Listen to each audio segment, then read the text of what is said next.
All right, good evening to each and every one of you. कैसे हैं आप सभी लोग? I hope all of you are doing fantastically well. Yes, CA Intermediate Taxation January 26 के practice batch को लेकर मैं आप लोगों के सामने यहां पर आ चुका हूं. अपेरेंटली जो रिवीजन सीरीज हम लोग कर रहे थे, आप लोगों को लगा कि नहीं सर, अगर आप क्वेश्चंस की प्रैक्टिस कराओगे तो ज्यादा सही होगा, और आपने कहा और हमने सुना. गुड इवनिंग प्रिया सिन्हा, कैसी हैं आप? Good evening to each and every one of you. तो अब यहां पर हम लोग इनकम टैक्स और जीएसटी दोनों के सेशंस के, दोनों के हर चैप्टर की हम लोग यहां पर प्रैक्टिस करने वाले हैं. Good evening Rajni, Ranjan, Misha, good evening to each and every one of you. Good evening, good evening, good evening. Aarshi, Rajan, Priya, अच्छी हूं sir, thanks for asking, that's great. Shivani, Vivaan, thanks sir for the sessions. My pleasure bro, my pleasure. Priya Sinha, मैं भी बहुत बढ़िया हूं. Ayesha, Fida, good evening. So good evening to each and every one of you. तो यार बहुत मजा आएगा. यहां पर हम लोग सीए इंटरमीडिएट टैक्सेशन का अपना प्रैक्टिस बैच यहां पर स्टार्ट करें. और ये प्रैक्टिस बैच में बेसिकली मैं करूंगा क्या, मैं आप लोगों को आरटीपी, एमटीपी और पीवाईक्यू के क्वेश्चंस की प्रैक्टिस करवाऊंगा. ठीक है, तो हम लोगों ने पहले तो किया हुआ है ये, लेकिन फिर भी हम लोग एक बार फिर से यहां पर इसकी प्रैक्टिस करेंगे. और जो अभी सितंबर 25 वाला जो पेपर हुआ है उसके क्वेश्चंस को भी यहां पर मैं इनकॉर्पोरेट करूंगा. जनवरी 26 की आरटीपी में अगर कुछ एक्स्ट्रा क्वेश्चंस आए हुए होंगे तो उसको भी मैं इनकॉर्पोरेट करूंगा. और जो सितंबर के मॉक टेस्ट पेपर्स हैं उसको भी हम लोग यहां पर इनकॉर्पोरेट करते हुए चलेंगे. बीच में ऑफ कोर्स यस, बीच में जनवरी 26 के लिए मॉक टेस्ट पेपर्स आएंगे तो उसको भी यहां पर हम लोग इनकॉर्पोरेट करते हुए चलेंगे. ठीक है, तो उसके लिए प्रॉब्ली एमटीपी जो जनवरी 26 के एमटीपीस आएंगे उसको सॉल्व करने के लिए मैं एक अलग से सेशन ले लूंगा, अलग सेशंस में ले लूंगा एमटीपी वाले.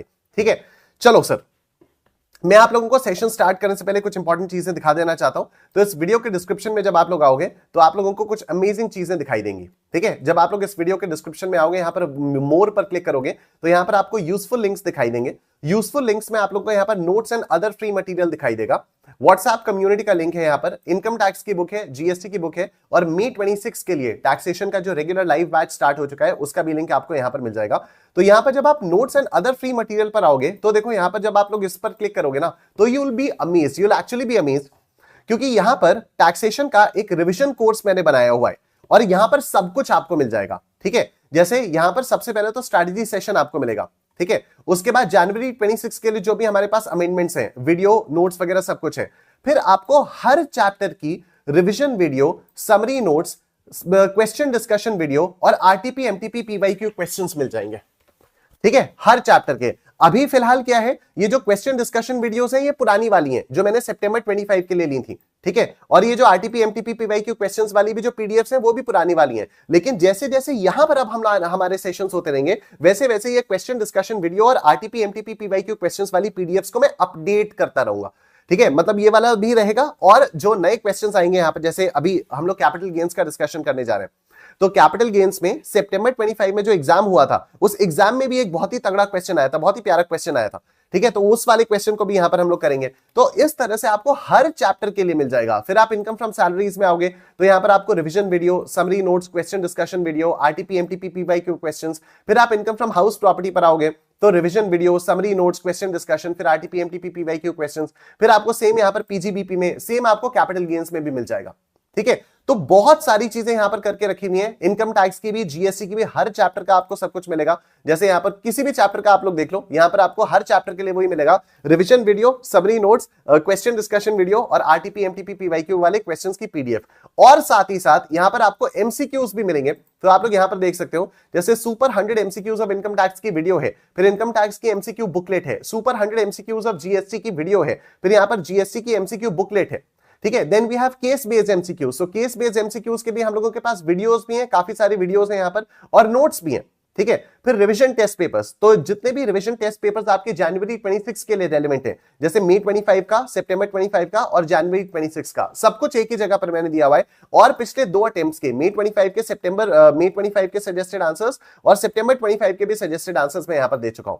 मॉक टेस्ट पेपर्स अपलोड करना भी बाकी है, लेकिन मॉक टेस्ट पेपर्स भी बहुत जल्दी अपलोड हो जाएंगे यहां पर. ठीक है, तो I have 16 mock test papers for you for January 26. तो जनवरी 26 के लिए 16 मॉक टेस्ट पेपर्स यहां पर मैं अपलोड करने वाला हूं. इस तरह से ये वाला absolutely free of cost course मैंने आप लोगों के लिए बनाया है. इसमें आप लोगों को फ्री में एनरोल करना होगा, उसके बाद आप ये सारी की सारी चीजों को एक्सेस कर पाओगे. So give me a big big boom in the chat section अगर आप लोगों को लगता है कि हां सर ये वाली चीज हेल्पफुल है. तो अगर आप लोगों को ये वाला फ्री वाला कोर्स हेल्पफुल लग रहा है तो give me a big big boom in the chat box everyone, give me a big boom in the chat box.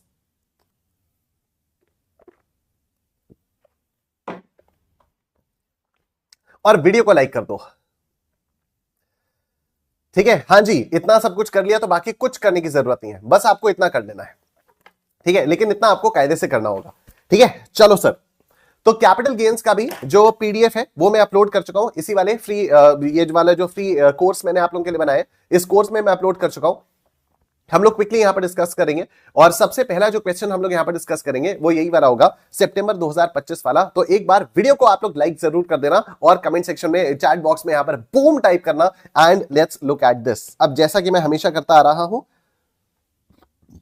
एक टैब पर मैं क्वेश्चन खोलता हूं, दूसरे टैब पर मैं सॉल्यूशन खोलता हूं, जिससे हम लोग जिससे मैं सॉल्व कर पाऊं, जिससे आप लोगों के सामने लिख लिख के मैं प्रैक्टिस आप लोगों को दिखा पाऊं, ठीक है। देखो, mister money, a resident individual aged about 45 years, ठीक है, इनकी एज क्या है, about 45 years, acquired a plot of land in March 2002 for 12,25,000 rupees, ठीक है। तो उन्होंने मार्च 2002 मतलब कौन सा वाला प्रीवियस ईयर हो गया, मार्च 2002 मतलब हो गया प्रीवियस ईयर 2001-2, ठीक है। मार्च 2002 का मतलब हो गया प्रीवियस ईयर 1-2। इसमें इन्होंने प्लॉट ऑफ लैंड अक्वायर किया, लैंड अक्वायर की फॉर 12,25,000 रुपीज, और इन्होंने स्टैंप ड्यूटी वैल्यू पे की, स्टैंप ड्यूटी इस पर 1 लाख रुपीस की पे की। तो मतलब कॉस्ट ऑफ एक्विजिशन कितना हो गया, 1225 प्लस 1 लाख रुपीस, यानी 13,25,000 रुपीस इनका कॉस्ट ऑफ एक्विजिशन हो गया, ठीक है। 13,25,000 रुपीस इनका कॉस्ट ऑफ एक्विजिशन हो गया है, ठीक है।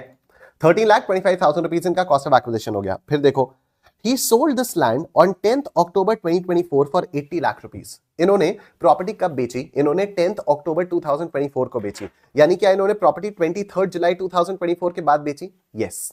अब ध्यान से सुनना, अगर प्रॉपर्टी आप 23 जुलाई 24 के पहले अक्वायर करते हो और बाद में बेचते हो, और ये लॉन्ग टर्म कैपिटल गेन्स होता है इस पर आपका, ठीक है। अगर आप कोई भी लैंड, बिल्डिंग या कोई भी इमूवेबल प्रॉपर्टी आप 23 जुलाई 24 के पहले अक्वायर करते हो और 23 जुलाई 24 या उसके बाद में बेचते हो, और आपका लॉन्ग टर्म कैपिटल गेन्स होता है, तो कैपिटल गेन जब हम लोग कंप्यूट करेंगे तो हम लोग कोई इंडेक्सेशन बेनिफिट नहीं देंगे। जब हम कैपिटल गेन्स कंप्यूट करेंगे, जब हम कैपिटल गेन्स कंप्यूट करेंगे तो कोई इंडेक्सेशन बेनिफिट नहीं देंगे।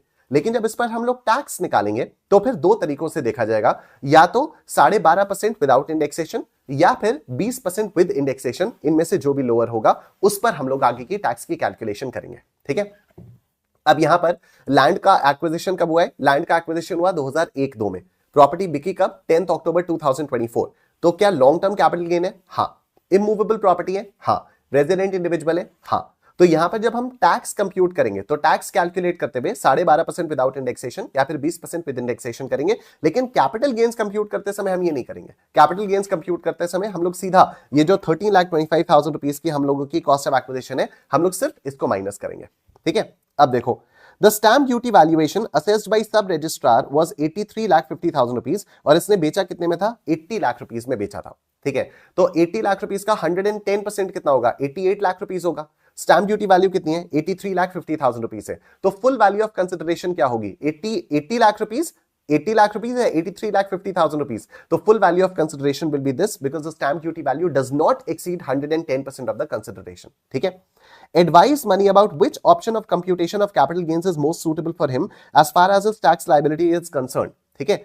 On the assumption that he has no other income chargeable to tax, no other income chargeable to tax, and he has not opted out of the provision of section 115 BAC। देखो कैसी confusing language दी हुई है यहां पर, ठीक है। He has no other income chargeable to tax समझ में आता है, but he has not opted out of the provision of section 115 BAC। मतलब इसने डिफॉल्ट स्कीम में ही है, ये डिफॉल्ट स्कीम से ऑप्ट आउट इसने नहीं किया है, ठीक है। इसने डिफॉल्ट स्कीम से ऑप्ट आउट नहीं किया है, ये डिफॉल्ट स्कीम में, he has not opted out of the provision of 115 BSc. मतलब ये ओल्ड स्कीम में नहीं गया है, ये न्यू स्कीम में ही है, ठीक है। तो ये भाई साहब न्यू स्कीम में। अब न्यू स्कीम में होने का फायदा पता है क्या है, मतलब न्यू स्कीम में होने से फर्क क्या पड़ेगा, फर्क ये पड़ेगा कि देखो इसकी कोई भी और इनकम नहीं है chargeable to tax. If he has no other income chargeable to tax, इसका मतलब है कि इसको अनएग्जॉस्टेड बेसिक एग्जेम्पशन लिमिट का बेनिफिट मिलेगा, ठीक है। इसका मतलब इसको अनएग्जॉस्टेड बेसिक एग्जेम्पशन लिमिट का बेनिफिट मिलेगा, और अनएग्जॉस्टेड बेसिक एग्जेम्पशन लिमिट यहां पर तो पूरी की पूरी बेसिक एग्जेम्पशन लिमिट हो जाएगी। और यहां पर क्योंकि ये न्यू स्कीम में है तो बेसिक एग्जेम्पशन लिमिट कितनी होगी, 2.5 लाख या 3 लाख। यहां पर हमारी बेसिक एग्जेम्पशन लिमिट हो जाएगी 3 लाख रुपए, ठीक है, तो यहां पर बेसिक एग्जेम्पशन लिमिट हो जाएगी 3 लाख रुपए। Done. Cost inflation index for various financial years are as under. तो यहां पर अलग अलग सालों के कॉस्ट इन्फ्लेशन इंडिसेस आप लोगों को दिए हुए। It's a very simple question and ये वाला क्वेश्चन डायरेक्ट इस वाले अमेंडमेंट का है, जो फाइनेंस एक्ट 2024 से अमेंडमेंट आया है, वो डायरेक्ट इस वाले क्वेश्चन का है। मतलब एग्जैक्टली डायरेक्ट वो वाले अमेंडमेंट के ऊपर क्वेश्चन पूछा हुआ है। ठीक है, अब इसी तरह से जनवरी 26 में मुझे क्या लगता है, जनवरी 26 में भी मुझे लगता है इस टाइप का तो क्वेश्चन आएगा ही आएगा। साथ ही में ये लोग 54 ईसी को भी जोड़ेंगे। ध्यान से सुनना मेरी बात।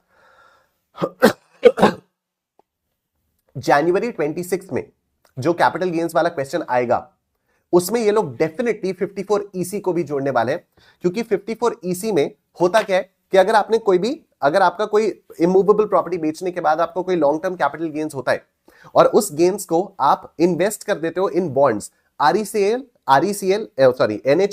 आरईसीएल, पीएफसीएल और आईआरएफसीएल, इन 4 बॉन्ड्स में अगर आप इन्वेस्ट कर देते हो 6 महीने के अंदर अंदर, ट्रांसफर से 6 महीने के अंदर अंदर, तो फिर आपको कितने का एग्जेम्पशन मिलता है? आपको 50 लाख रुपए तक का एग्जेम्पशन मिल जाता है, या तो जितना अमाउंट आपने इन्वेस्ट किया या फिर 50 लाख रुपए, विच एवर इज लोअर।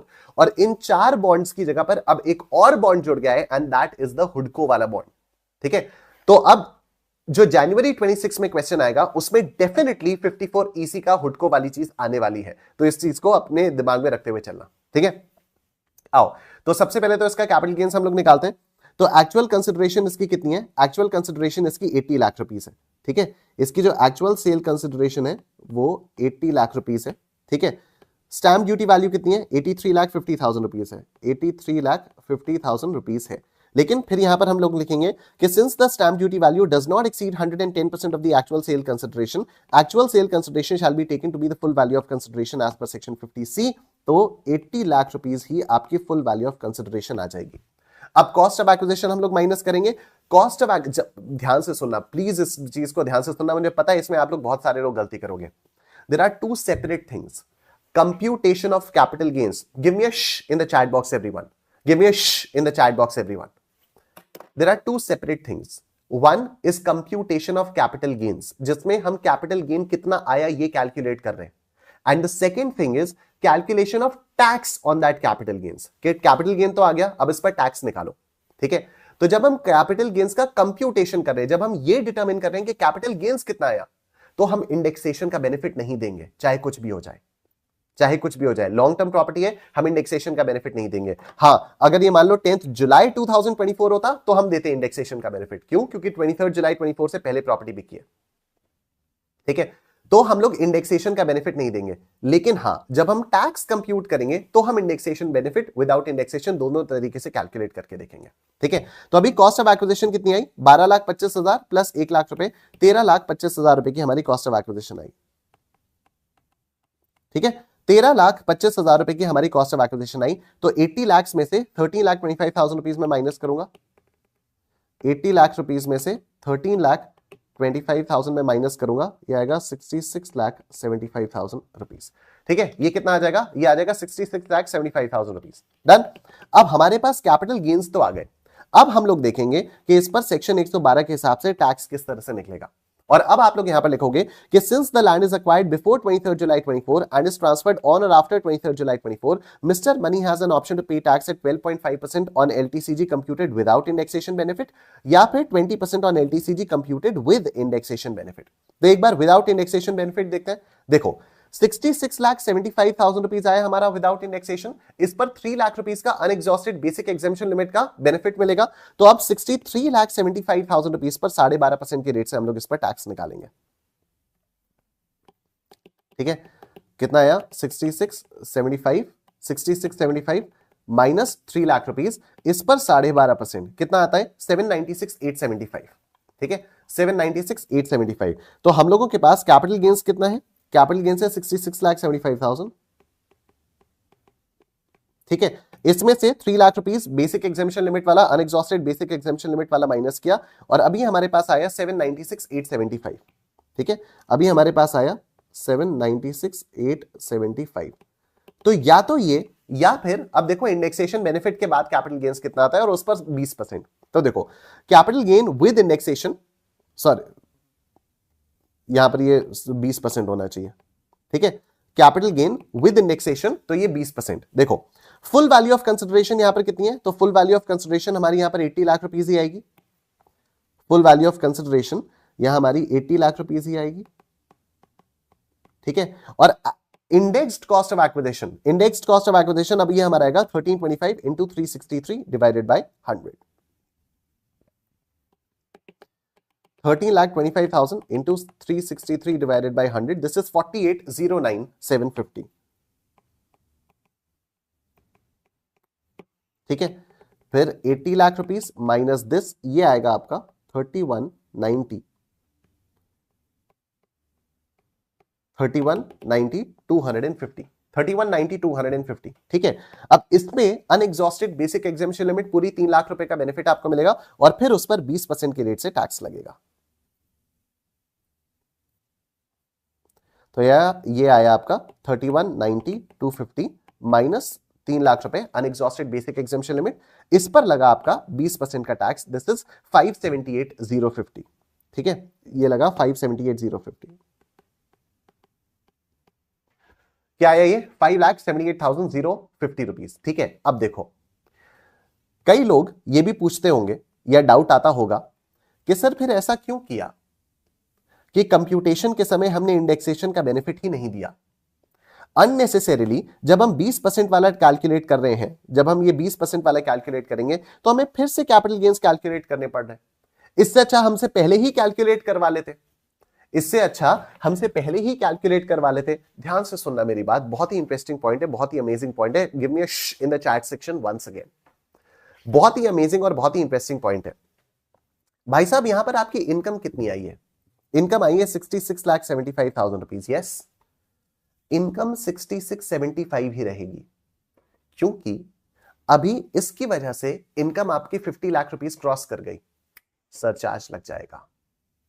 अगर आपको पहले ये ऑप्शन ही दे दिया होता कि आप इनकम ही ऊपर नीचे कर लो, आप इनकम ही कर लो या तो विदाउट इंडेक्सेशन या तो विद इंडेक्सेशन, तो आप इनकम कितनी चूज करते? आप इनकम ये वाली चूज करते 3190 250, आप इनकम ये वाली चूज करते। अभी आपकी इनकम क्या आई हुई है? इनकम आई हुई है 66,75,000 rupees, which is greater than 50 lakh rupees, तो इस पे सरचार्ज लगेगा। अगर आपको इनकम कंप्यूटेशन में ही ये ऑप्शन दे दिया होता कि चलो तुम 12.5% विदाउट इंडेक्सेशन ले लो या फिर 20% विद इंडेक्सेशन ले लो, अगर इनकम कंप्यूटेशन के लेवल पर ही ये ऑप्शन दे दिया होता तो भाई साहब आप लोग ये वाली इनकम चूज करते ना 3190 250। तो अगर 3190 250 चूज करते तब तो आप सरचार्ज देते नहीं सरकार को सरचार्ज मिलता ही नहीं। तो यहां पर इन लोगों ने इसलिए ये वाली चालाकी की है, इन्होंने कहा है कि नहीं कंप्यूटेशन जब करेंगे तब तो विदाउट इंडेक्सेशन ही कंप्यूट होगा। तो कंप्यूट कितना कर लिया? 66,75,000 रुपीस। तो अब क्योंकि इनकम आपकी 50 लाख रुपीस क्रॉस कर गई तो अब 10% का सरचार्ज भी लगेगा, ठीक है, अब 10% का सरचार्ज भी लगेगा। एनीवे, सरचार्ज पर अभी हम लोग आते हैं। देखो, अगर हम विदाउट इंडेक्सेशन कैपिटल गेन्स निकालते हैं तो ये टैक्स आता है, और अगर हम लोग विद इंडेक्सेशन टैक्स निकालते हैं तो ये वाला टैक्स आता है। इनमें से और इसमें से कौन सा कम है? ये वाला कम है, तो जाहिर सी बात है ये वाली टैक्स लायबिलिटी हमारी फाइनल होगी और इसके ऊपर फिर सरचार्ज और हेल्थ एंड एजुकेशन सेस लगेगा, ठीक है। तो 578,050, तो ये आ गया 578,050। अब इस पर 10% का सरचार्ज लगेगा, तो ये कितना आएगा? ये आएगा 57,805, 57,805, ठीक है, 57,805। तो 578,050 प्लस 57,805, दिस इज 635,855, और इस पर लगेगा हेल्थ एंड एजुकेशन सेस, ये आएगा 25,434, ठीक है, 25,434 प्लस 635,855, दिस इज 661,289, ठीक है, 661,289, 661,289, इसको राउंड ऑफ करेंगे 661,290, 6,61,290, ये आपकी टैक्स लायबिलिटी राउंडेड ऑफ आएगी। और इस तरह से आपको ये वाला क्वेश्चन सॉल्व करना होगा। अब इस बात पर तो एक भयंकर वाला बूम बनता ही है, इस बात पर तो एक भयंकर वाला बूम बनता ही है। Yes, give me a big big boom in the chat box everyone, give me a big big boom in the chat box everyone. और वीडियो को आप लोग फटाफट से लाइक कर देना, ठीक है, वीडियो को आप लोग फटाफट से लाइक कर देना। देव गुप्ता कह रहे हैं सर अमेंडमेंट्स कहां से कवर करने हैं इफ हम रिवीजन वीडियोस में 25 वाली देख रहे हैं तो अमेंडमेंट्स के लिए भी ये वीडियो के डिस्क्रिप्शन में फ्री वाले कोर्स का लिंक दिया हुआ है। देव, वीडियो के स्टार्टिंग में मैंने आपको बताया था, तो इसी वीडियो के डिस्क्रिप्शन में notes and other free material करके मैंने दिया हुआ है, उस पर जब आप जाओगे तो एक फ्री कोर्स बना हुआ है टैक्स का, उसमें ही जो दूसरा लिंक है वो अमेंडमेंट्स वाला लिंक है। ठीक है, इस वीडियो के स्टार्टिंग में आप आओगे तो आपको पता चल जाएगा। ठीक है, चलो, if transfer was before 23rd July 24, then will we give indexation benefit on capital gains computation itself? Absolutely yes. ठीक है, बिस्मिस नूर yes. ठीक है, बिस्मिस नूर बिल्कुल आप सही कह रहे हो। अगर हमारा ट्रांसफर 23rd जुलाई 24 से पहले होता तो हम कैपिटल गेन्स कंप्यूटेशन में ही इंडेक्सेशन का बेनिफिट भी दे देते। ठीक है, चलो let's move on to the next question now everyone. Let's move on to the next question. ये रहा आप लोगों के सामने क्वेश्चन नंबर 2। ये आरटीपी सितंबर 2025 का सवाल है। ठीक है, आरटीपी सितंबर 2025 का सवाल है। इसमें भी काफी इंटरेस्टिंग क्वेश्चन है। देखो, Mr. Aryan, a resident individual, is working in Nischay Limited and earns salary of 90,000 rupees per month during the previous year 24-25. ठीक है, तो प्रीवियस ईयर 24-25 में इसने 90,000 रुपीज पर मंथ की सैलरी डिराइव की, तो ये तो इनकम फ्रॉम सैलरीज हो गया। He holds 20,000 equity shares of Alpha Limited, an Indian listed company, purchased on 1st January 2016 at 200 rupees per share.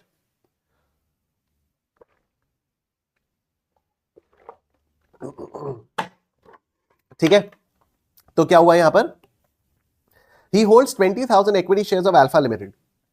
इसके पास अल्फा लिमिटेड के 20,000 शेयर्स है, जो कि एक लिस्टेड कंपनी है। अल्फा लिमिटेड एक लिस्टेड कंपनी है। 1st जनवरी 2016 को इसने परचेज किए shares at 200 rupees per share. ठीक है, अब 200 रुपीज पर शेयर पर इसने 1st जनवरी 2016 को परचेज की, यानी 31 जनवरी 2018 से पहले परचेज किया। ठीक है, तो अभी अगर बिकेगा तो हम लोगों को 55 टू एसी वाला वो कॉस्ट निकालने के लिए अजीब सा फॉर्मूला लगाना पड़ेगा। These were acquired through a recognized stock exchange and STT was paid at both acquisition and sale. Very good. In August 2024, मतलब 23rd जुलाई 24 के बाद की बात है ये, Mr. Aryan transferred a plot in Chandigarh for 70 lakh rupees which was acquired by him in May 2016 for 22 lakh रुपए। तो अगस्त 2024 में इन्होंने 70 लाख रुपए में चंडीगढ़ में एक जमीन बेच दी। ठीक है, इमूवेबल प्रॉपर्टी को सेल आउट किया है 23rd जुलाई 2024 के बाद, और ये लॉन्ग टर्म कैपिटल गेन्स आ रहा है क्योंकि इस जमीन को परचेज किया था मई 2016 में। ठीक है, तो यहां पर भी जब हम कैपिटल गेन्स कंप्यूट करेंगे तो इंडेक्सेशन बेनिफिट नहीं देंगे, लेकिन टैक्स जब कंप्यूट करेंगे तो फिर हम देखेंगे विद इंडेक्सेशन विदाउट इंडेक्सेशन। ठीक है, टैक्स कंप्यूट करते हुए हम लोग देखेंगे विद इंडेक्सेशन या फिर विदाउट इंडेक्सेशन। ये टैक्स कंप्यूट करते समय हम लोग यहां पर देखेंगे। ठीक है, ओके, आगे देखते हैं। He paid brokerage of 1% on transfer. All right. In November 2024, Alpha Limited decided to buy back 50% of its shares at 250 rupees per share. November 2024 में बायबैक हो गया। ठीक है, November 2024 में बायबैक हो गया। अगर 1 अक्टूबर 2024 से पहले बायबैक होता है तो शेयर होल्डर के हाथ में कुछ भी नहीं होता, क्योंकि कंपनी डिस्ट्रीब्यूटेड इनकम पर टैक्स पे करती है। लेकिन अगर 1 अक्टूबर 2024 के बाद बायबैक हो रहा है, अगर 1 अक्टूबर 2024 के बाद बायबैक हो रहा है, तो शेयर होल्डर को जितना भी पैसा मिलता है वो सारा का सारा इनकम फ्रॉम अदर सोर्सेज में टैक्सेबल हो जाता है।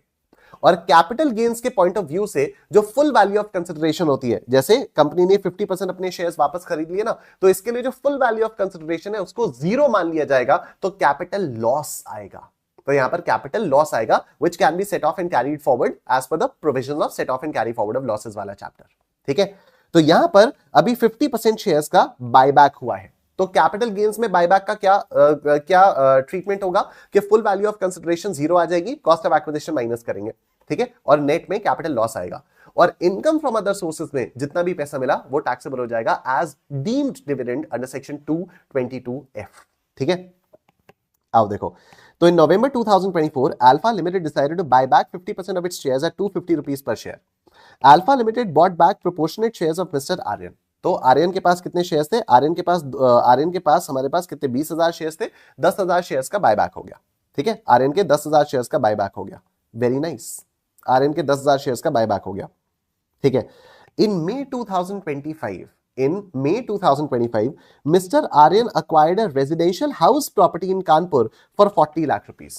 ठीक है, May 2025 में क्या हुआ? May 2025 में he acquired a residential house property in Kanpur for 40 lakh rupees. Fair market value of the equity shares of Alpha Limited as on 31st January 2018 was 190 rupees per share. भाई साहब यहां पर अभी देखो, यहां पर सेक्शन 54F भी आ गया।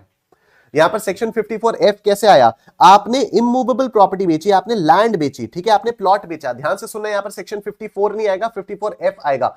सेक्शन 54 का एग्जेम्पशन आपको कब मिलता है? जब आप घर बेचकर घर खरीदते हो, ठीक है। सेक्शन 54 का बेनिफिट आपको कब मिलता है? जब आप घर बेचकर घर खरीदते हो। यहां पर आप इमूवेबल प्रॉपर्टी, कोई भी और लॉन्ग टर्म कैपिटल एसेट बेचकर अगर आप रेजिडेंशियल हाउस प्रॉपर्टी खरीदते हो तो यहां पर आपको सेक्शन 54F का बेनिफिट मिलता है। तो यहां हम लोगों ने प्लॉट ऑफ लैंड बेचा, चंडीगढ़ वाला प्लॉट बेचा सेक्शन 54 में, sorry long term capital gains होगा हमारे पास। और उसके बाद हमने कब बेचा? ये अगस्त 2024 में बेचा और मई 2025 में, मतलब वही +2 +3 वो वाली जो टाइम लिमिट है, टाइम लिमिट के अंदर मई 2025 में एक रेजिडेंशियल हाउस प्रॉपर्टी खरीदी कानपुर में 40 लाख रुपए की। यहां पर सेक्शन 54F का एग्जेम्पशन मिलेगा। Fair market value of equity shares of Alpha as on 31st January 2018 was 190 rupees per share. Very good. You are required to compute the total income of Mr. Aryan if he is paying tax under the default tax regime. Cost inflation indices आपको यहाँ पर दिए हुए हैं। Brilliant question है, बहुत ही प्यारा question है। आओ इसको हम लोग यहाँ पर सॉल्व करते हैं। हमारे पास यहाँ पर 3 हेड्स आए हैं, 3 हेड्स है, ठीक है। एक तो सैलरी वाला हेड हो गया, एक कैपिटल गेन्स वाला हेड हो गया और उसके बाद एक इनकम फ्रॉम अदर सोर्सेज वाला हेड हो गया, ठीक है। तो आओ सबसे पहले इनकम फ्रॉम सैलरीज के बारे में बात करते हैं, ठीक है। तो सबसे पहले income from salaries 90,000 rupees per month की इसको सैलरी मिल रही है। डिफॉल्ट टैक्स रेजिम में तो स्टैंडर्ड डिडक्शन 75,000 रुपीज का मिलेगा, ठीक है। तो 90,000 इंटू 12 कितना हो जाता है ये? Let's see, 90,000 into 12, this is 10,80,000, ठीक है। दिस इज 10,80,000, 10,80,000, 75,000 रुपीज का हमारा स्टैंडर्ड डिडक्शन है, तो 10,05,000 will be the income from salaries. 10,05,000 rupees will be the income from salaries, ठीक है। अब हम लोग कैपिटल गेन्स के बारे में बात करते हैं, ठीक है। कैपिटल गेन्स के बारे में बात करते हैं। सबसे पहली चीज जो कैपिटल गेन्स के बारे में यहां पर दी हुई है वो क्या दी हुई है कि भाई इसने 70 लाख रुपए का ये प्लॉट बेचा। लेकिन अगर 70 लाख रुपए के प्लॉट के बारे में हम लोग बात करेंगे तो हम लोगों को सेक्शन 54F वाला एग्जेम्पशन देना होगा। और दूसरी चीज जो कैपिटल गेन्स में आएगी वो ये बायबैक ऑफ शेयर्स वाली चीज आएगी, ठीक है। तो आप कोई ऐसा कंपल्शन नहीं है, आप पहले प्लॉट के बारे में लिख सकते हो फिर बायबैक के बारे में लिख सकते हो, या आप पहले बायबैक के बारे में लिख सकते हो फिर आप प्लॉट के बारे में लिख सकते हो, चॉइस कंप्लीटली आपकी है, ठीक है। हम लोग चलो पहले बायबैक के बारे में लिखते हैं। अब इसके पास 20,000 इक्विटी शेयर्स थे, ठीक है, जो इसने 200 रुपीज पर शेयर के रेट पर एक्वायर किए थे और अल्फा लिमिटेड ने 50% शेयर्स को बायबैक कर लिया, यानी 10,000 शेयर्स को बायबैक किया और 10,000 शेयर्स को बायबैक करने पर इसको मिला कितना? इसको 250 रुपीज मिला, ठीक है। बट ध्यान से प्लीज सुनना,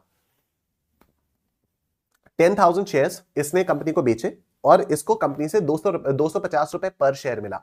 लेकिन ये पूरा का पूरा 250 shares into 10,000 shares, 250 rupees into 10,000 shares, 250 rupees into 10,000 shares, ये जो 25 लाख रुपए इसको मिला है ये पूरा का पूरा इनकम फ्रॉम अदर सोर्सेज में टैक्सेबल होगा डीम्ड डिविडेंड की तरह से, ठीक है। This entire 25 lakh rupees will be taxable as deemed dividend under the head income from other sources. तो सर कैपिटल गेन्स में इसका क्या ट्रीटमेंट होगा? कैपिटल गेन्स में इसकी full value of consideration nil मानी जाएगी। कैपिटल गेन्स में इसकी full value of consideration nil मानी जाएगी, ठीक है। और अब सुनो, क्योंकि full value of consideration nil मानी जा रही है, क्योंकि ये वाले जो शेयर्स है ये इसने 31 जनवरी 2018 के पहले एक्वायर किए थे, 31 जनवरी 2018 के पहले एक्वायर किए थे, 1 जनवरी 2016 को एक्वायर किए थे। और इसने ट्रांसफर कब किया है? बायबैक होने पर भी ट्रांसफर तो हुआ ही है, तो ट्रांसफर कब हुआ है? ट्रांसफर हुआ है यहां पर नवंबर 2024 में, मतलब 31 जनवरी 2018 के पहले शेयर्स परचेज किए, एक्वायर किए और 31 जनवरी 2018 के बाद शेयर्स का ट्रांसफर हुआ। तो इसकी कॉस्ट ऑफ एक्विजिशन के लिए हमें वो गंदा वाला फॉर्मूला लगाना पड़ेगा, ठीक है। क्या है वो गंदा वाला फॉर्मूला? ये है, पहले you start with the fair market value as on 31 January 2018। तो what is the fair market value? 190 rupees per share, 10,000 shares into 190 rupees per share, ठीक है। 10,000 शेयर्स का बायबैक हुआ है तो 10,000 into 190 rupees per share, 19 lakh rupees यहां पर ये आ जाते हैं। तो जो फेयर मार्केट वैल्यू है वो है 19 lakh rupees, fair market value है 19 lakh rupees. Now full value of consideration को कुछ भी नहीं माना जाएगा क्योंकि वो निल है। विच एवर इज लोअर, तो 90 लाख रुपीज या फिर जीरो, क्या हो जाएगा? 90 लाख रुपीज या फिर जीरो, तो विच एवर इज लोअर तो ये आ जाएगा जीरो, ठीक है, ये आ जाएगा जीरो। उसके बाद actual cost of acquisition, actual cost of acquisition is 200 rupees per share, ठीक है। Actual cost of acquisition is 200 rupees per share. 10,000 shares खरीदे थे, 10,000 इंटू 200 कितना आ जाएगा? 20 लाख रुपए आ जाएगा, ये आ जाएगा 20 लाख रुपए, ठीक है, ये आ जाएगा आपका 20 लाख रुपए, ठीक है। तो what is the cost of acquisition? इनमें से जो भी हायर है, तो जीरो या फिर 20 lakh rupees, whichever is higher. Obviously 20 lakh rupees is higher, obviously 20 lakh rupees is higher. तो देखो full value of consideration is 0, cost of acquisition comes out to be 20 lakh rupees, तो 0 माइनस 20 लाख रुपीस, ये जो 20 लाख रुपीस का आपके पास आ गया लॉन्ग टर्म कैपिटल लॉस। ठीक है, ये आया आपके पास लॉन्ग टर्म कैपिटल लॉस। बहुत ध्यान से सुनते रहना, ये आपके पास क्या आया, ये आपके पास आया long term capital loss. Listen to me very carefully, this is a very good question. आपने ये वाला क्वेश्चन कर लिया ना, आपका सब कुछ हो गया। जितने भी अमेंडमेंट्स आए हुए हैं, जितना भी जो कुछ भी आया हुआ है, क्योंकि यहां पर बायबैक वाला भी अमेंडमेंट आ गया और प्लॉट वाले भी अमेंडमेंट आ गया, सब कुछ आ गया यहाँ पर। बहुत ही बढ़िया क्वेश्चन है ये। ठीक है, 20 लाख रुपए का आपका लॉस आ गया। अब आप प्लॉट के बारे में बात करो। प्लॉट हमने कितने में बेचा है? प्लॉट हमने 70 लाख रुपए में बेचा है। ठीक है, प्लॉट हमने 70 लाख रुपए में बेचा है। हमने कहा चलो ठीक है, तो फुल वैल्यू ऑफ कंसिडरेशन आई है 70 लाख रुपए। कुछ एक्सपेंसेस ऑन ट्रांसफर भी थे क्या? Yes, 1% brokerage. 1% ब्रोकरेज का मतलब कितना हो जाता है? 70,000 रुपीज यहां पर ये आ जाता है। तो 70 लाख में से 70,000 गए, कितना बचा? 69 lakh 30,000 rupees. Yes, 69 lakh 30,000 rupees, 69 lakh 30,000 rupees ये हो गया। ठीक है, अब कॉस्ट ऑफ एक्विजिशन के बारे में बात करते हैं। तो कॉस्ट ऑफ एक्विजिशन क्या है? ये वाला प्लॉट ऑफ लैंड कितने में खरीदा था? 22 लाख में खरीदा था।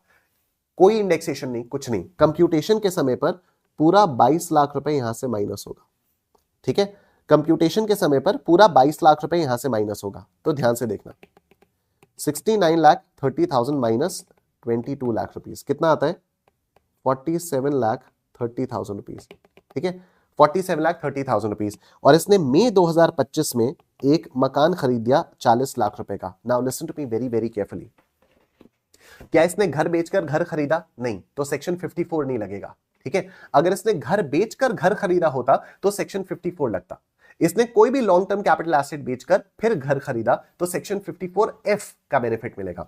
ठीक है, अब अगर ये पूरा का पूरा 6930 इसको लॉन्ग टर्म कैपिटल एसेट बेचने पर कितना पैसा मिला? 69 लाख 30,000 रुपीज मिला। अगर इसको पूरा 69 लाख 30,000 रुपीज ही इन्वेस्ट करता तो फिर इसको 47 लाख 30,000 रुपीज का बेनिफिट मिल जाता। लेकिन इसने कितना इन्वेस्ट किया? इसने 40 लाख रुपीज ही इन्वेस्ट किया।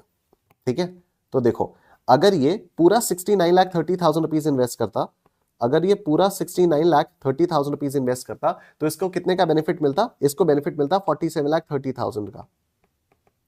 ठीक है, लेकिन इसने कितना इन्वेस्ट किया? इसने इन्वेस्ट किया 40 लाख रुपीज। तो इसको कितने का बेनिफिट मिलेगा?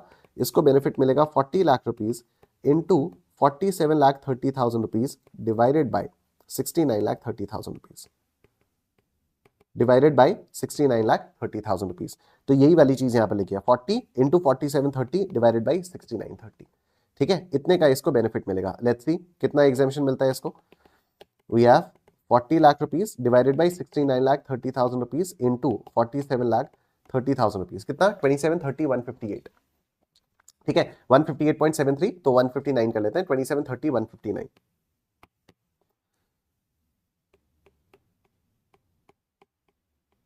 2730 159, ये इसको सेक्शन 54F का एग्जाम्पशन मिला है। ठीक है, ये इसको सेक्शन 54F का एग्जाम्पशन मिला है। तो 4730 माइनस 2730 159 कितना हो गया? 1999,841, 1999,841। बहुत ध्यान से मेरी बात सुनते रहना बंधु। यहां पर 20 लाख का लॉन्ग टर्म कैपिटल लॉस है, यहां 20 लाख का लॉन्ग टर्म कैपिटल लॉस है, यहां पर 1999,841 का लॉन्ग टर्म कैपिटल गेन है। आपको नहीं लगता कि ये वाला लॉस इस वाले गेन के अगेंस्ट में सेट ऑफ हो जाएगा? बिल्कुल हो जाएगा। तो ये जो 20 लाख रुपीस का लॉस है, ये जो 20 लाख रुपीस का लॉस है, ये जो 20 लाख रुपीस का लॉस है, एक मिनट आप लोग होल्ड करना please. Yes, I am back. ठीक है, तो अभी यहां पर 19,99,841 का कैपिटल गेन्स है और ये 20 लाख रुपीस का हमारे पास कैपिटल लॉस है। ठीक है, तो ये जो लॉस है, long term capital loss, clearly ये लॉन्ग टर्म कैपिटल गेन्स के अगेंस्ट में सेट ऑफ किया जा सकता है। तो हम 1999,841 तक का जो लॉस है उसको तो हम लोग यहां पर सेट ऑफ कर देंगे। तो लॉन्ग टर्म कैपिटल गेन्स हो गए 0, taxable long term capital gains हो गए 0। तो अब देखो 20 लाख में से 1999,841 का कैपिटल गेन तो लॉस तो सेट ऑफ हो गया। 20 लाख का लॉस था। ठीक है, ये 20 लाख का लॉस था, इसमें 1999,841 का लॉस हमारा सेट ऑफ हो गया। 159 रुपीस का जो लॉस है वो हमारा कैरी फॉरवर्ड हो जाएगा। ठीक है, 159 रुपीज का जो लॉस है वो कैरी फॉरवर्ड हो जाएगा। तो balance long term capital loss of 159 rupees on buyback of original shares which will be carried forward to assessment year 26-27। ठीक है, और अब कैपिटल गेन्स हो गया, सैलरीज हो गया, इनकम फ्रॉम अदर सोर्सेज पर आओ। तो इनकम फ्रॉम अदर सोर्सेज में क्या क्या टैक्सेबल हो जाएगा? ये जो इसने 10,000 शेयर्स का बायबैक हुआ है, कितने पे बायबैक हुआ है? 250 रुपीज पर शेयर पर बायबैक हुआ है। 10,000 शेयर्स का बायबैक हुआ है ना 250 रुपीज पर शेयर पर, तो जितना भी पैसा मिलेगा वो पूरा का पूरा इनकम फ्रॉम अदर सोर्सेज में टैक्सेबल हो जाएगा। तो 10,000 इंटू 250, ये 25 लाख रुपए। ये जो 25 लाख रुपए है ये आपका इनकम फ्रॉम अदर सोर्सेज में टैक्सेबल हो जाएगा। तो आपकी टोटल इनकम कैसे आएगी? टोटल इनकम आपकी आई इनकम फ्रॉम सैलरीज 10,05,000 रुपीज। ठीक है, income from salaries 10,05,000 rupees. Capital gains आपका 0। ठीक है, 10,05,000 plus 0 plus 25 lakh rupees, this will be your total income. ठीक है, तो 10,05,000 rupees, 10,05,000 rupees plus 0 plus 25 lakh rupees, 35,05,000 rupees, ये आपकी टोटल इनकम आएगी। 35,05,000 rupees, this is your total income. क्या ये बात आप सबको समझ में आ रही है? बोलो निश्चैन निश्चैन निश्चैन, बोलो निश्चैन निश्चैन निश्चैन।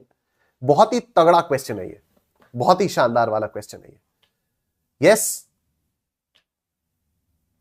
डेड शॉट गेमिंग सीओडी कह रहे हैं love you sir, love you too bro. ठीक है, एक बार फटाफट से आप लोग चैट बॉक्स में टाइप करोगे बूम, वीडियो को करोगे लाइक अगर आप लोगों ने अभी तक वीडियो को लाइक नहीं किया है तो। ठीक है, give me a big big boom in the chat section and give me a like अगर आप लोगों ने वीडियो को लाइक नहीं किया है तो। मजा आ रहा है क्वेश्चंस को सॉल्व करके, कॉन्फिडेंस आ रहा है क्वेश्चंस को सॉल्व करके, मजा आ रहा है।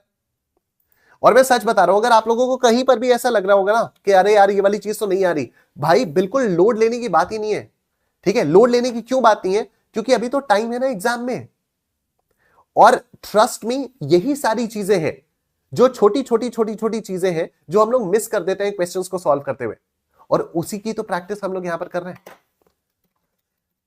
तो बिल्कुल भी लोड नहीं लेना इस चीज का। ठीक है, बिल्कुल भी लोड नहीं लेना कि यार ये तो मैं कर नहीं पा रहा हूं या कुछ भी है इस टाइप का, बिल्कुल भी इस चीज का लोड नहीं लेना। ठीक है, कर पा रहे हो आप लोग, अभी आ रहा है समझ में, वेरी गुड। नहीं आ रहा कोई बात नहीं, उसी के लिए तो हम लोग यहां पर प्रैक्टिस कर रहे हैं। ठीक है, अगला क्वेश्चन देखो, आरटीपी मई 2025 का, ये भी बड़ा प्यारा क्वेश्चन है। आरटीपी मई 2025 का ये भी बहुत ही प्यारा क्वेश्चन है। Let's look at this question. ठीक है, ये भी बहुत बढ़िया क्वेश्चन है, इससे भी सारे मतलब आप लोग एक्चुअली बहुत लकी हो, मैं सच बता रहा हूं आपको। जनवरी 26 में जो भी अटेम्प्ट दे रहा है ना, एक्चुअली आप लोग बहुत ज्यादा लकी हो, क्योंकि इंस्टीट्यूट जितना भी कुछ उखाड़ पछाड़ कर सकता था कैपिटल गेन्स में, वो सारा उखाड़ पछाड़ करके उसने बहुत सारा मटेरियल आपको दे रखा है। आपके पास 16 तो मॉक टेस्ट पेपर्स हैं। ठीक है, आपके पास 16 पेपर्स ऐसे हैं जिनको आप मतलब मॉक टेस्ट की तरह से दे सकते हो। ठीक है, आपके पास जो कैपिटल गेन से रिलेटेड अजीबो गरीब अमेंडमेंट्स आए हुए हैं, कैपिटल गेन से रिलेटेड जो भी अमेंडमेंट्स है उससे रिलेटेड जैसे भी क्वेश्चंस बन सकते हैं, वो इंस्टीट्यूट इतने सारे पूछ चुका है, तो वो आपके पास पूरा प्रैक्टिस करने का आपके पास क्वेश्चन बैंक है। ठीक है, तो ट्रस्ट मी, अगर आपका एग्जाम जनवरी में, अगर आप जनवरी में एग्जाम दे रहे हो ना, तो आपको बिल्कुल लोड लेने की जरूरत नहीं है। जितना जितना मैं करा रहा हूं बस आपको उतना उतना करना है। ठीक है, देखो, miss Priya has always been financially aware and strategic with her investments. ठीक है, तो ये हमेशा ही फाइनेंशियली अवेयर रही है और अपने इन्वेस्टमेंट्स को लेकर बहुत ही स्ट्रेटेजिक तरीके से काम करती हुई आई है। Very good. In January 2022 she saw an opportunity in gold and purchased gold jewelry worth 3,25,000 rupees, believing it would be a safe investment for the future. तो 2022 में इन्होंने देखा कि गोल्ड जो है वो सही लग रहा है और इन्होंने गोल्ड ज्वेलरी खरीद ली 3,25,000 रुपए की। इनको लगा कि आगे चलकर ये काम में आएगा। Very good. इन अक्टूबर 2024, क्या लॉन्ग टर्म हो चुका है? एब्सोल्युटली लॉन्ग टर्म हो चुका है। जनवरी 2022 अक्टूबर 2024 बिल्कुल लॉन्ग टर्म हो चुका है। Gold prices increased and she decided to sell her jewelry on 31st October 2024 for 4,75,000 rupees. ठीक है, 4,75,000 rupees में इन्होंने अपनी ज्वेलरी बेचने के बारे में सोचा। Very good. ठीक है, वेरी वेरी नाइस। ठीक, she also sold her house property in Delhi on 1st December 2024 for 80 lakh rupees. The stamp duty value of the property at the time of transfer was 90 lakh rupees.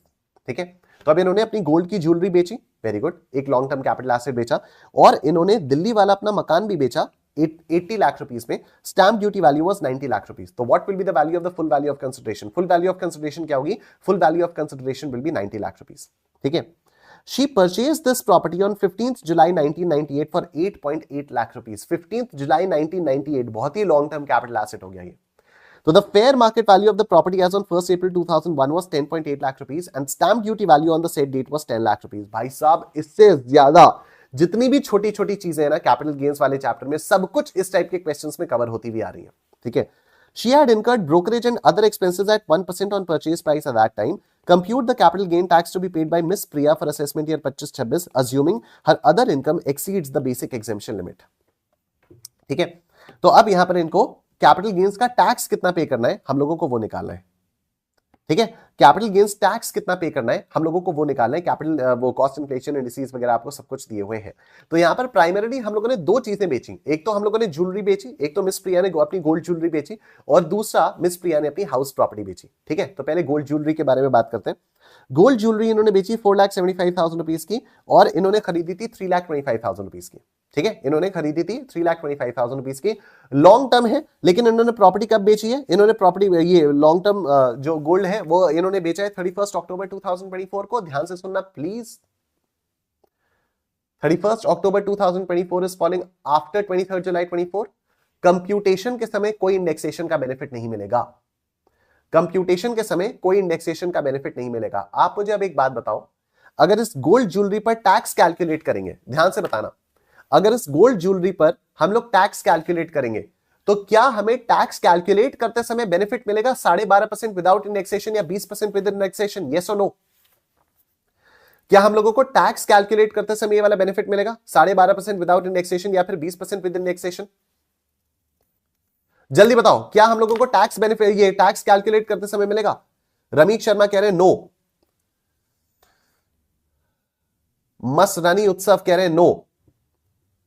Ramen कह रहे हैं only land and building. And absolutely right bro, you are absolutely right. क्योंकि ये वाला जो benefit आपको मिलता है, ये वाला जो आपको बेनिफिट मिलता है विद इंडेक्सेशन विदाउट इंडेक्सेशन वाला, ये बेनिफिट सिर्फ और सिर्फ लैंड और बिल्डिंग और इमूवेबल प्रॉपर्टी के लिए मिलता है. गोल्ड ज्वेलरी है नहीं. 12.5% विदाउट इंडेक्सेशन. ठीक है. आओ इसको हम लोग सॉल्व करते हैं.